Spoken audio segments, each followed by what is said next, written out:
Rồi, xin chào tất cả các bạn ha. Thì hôm nay mình sẽ tiếp tục hướng dẫn cho các bạn một số thao tác cơ bản trên thiết kế Premiere về xây dựng về một cái video clip.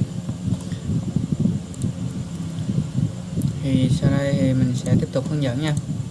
Thì hôm trước thì mình có hướng dẫn cho các bạn tới cái mục là import cái video clip gốc vào trong cái trạng thái làm việc rồi. Hôm nay mình sẽ hướng dẫn thêm một cách nữa đó là các bạn nhìn rõ nha,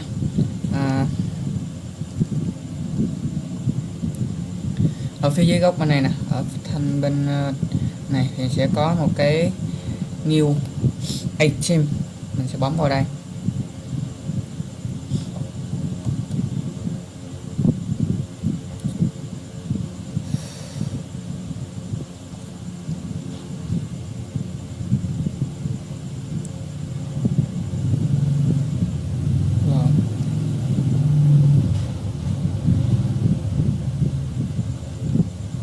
Đây ha, đây bấm vào new item, chọn sequence,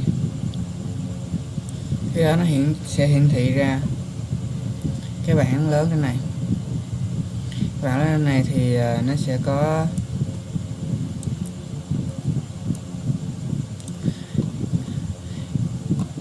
cái trạng thái đó, sequence version reset setting track video via ha. Thì ở đây mình sẽ chọn cái start done 448 kHz, đó là cái tiêu chuẩn file name ra nè. Rồi ok, thì bây giờ mình sẽ chọn ok, hoặc là đây mình cũng sẽ đánh tên này cũng được, chạy tập trung, chạy kỹ năng, ok, tôi cũng có thể được. Rồi nó sẽ vào trong cái thanh này.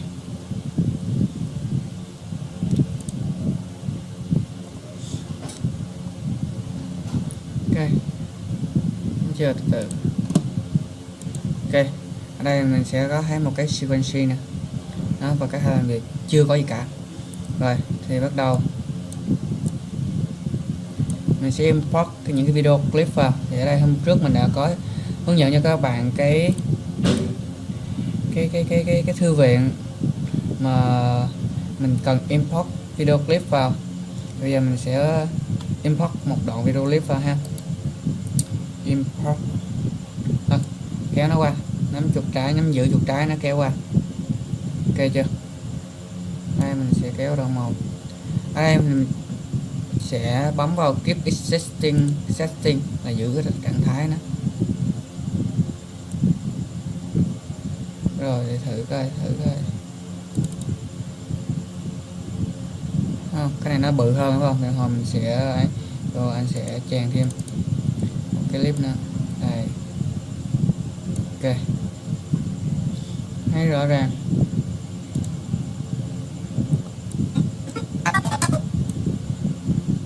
Đây là nó bự hơn không? Rồi. Thì đây là bước 5 và hướng dẫn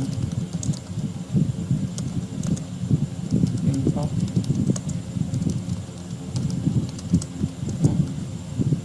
sequence,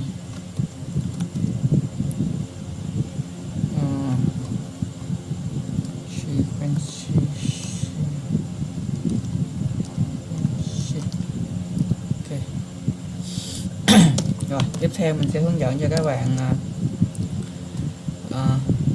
cái cách mà lấy toàn khung hình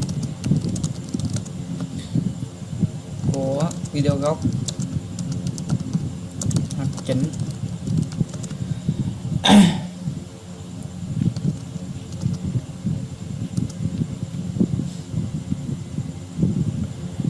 hoặc chỉnh zoom xa gần và to nhỏ.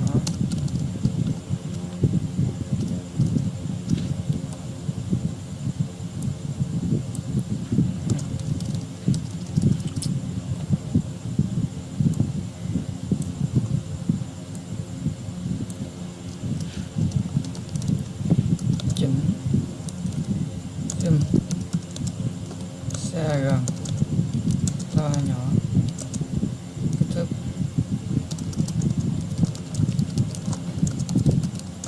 video. Rồi bắt đầu ha. Rồi ở đây hay của mình có một đoạn video clip.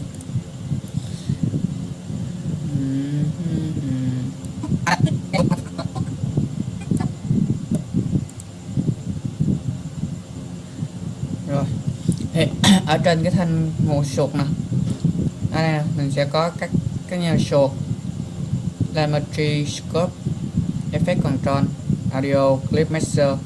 Thì mình sẽ chọn vào Effect Control. Effect Control nó sẽ hiển thị ra hai khung thế này. Rồi bây giờ để mà cái khung mình nhỏ lại,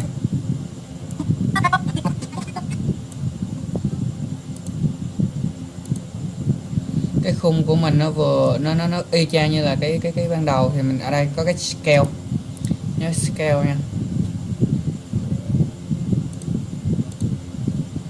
Đây cái này scale ở đây 100 không.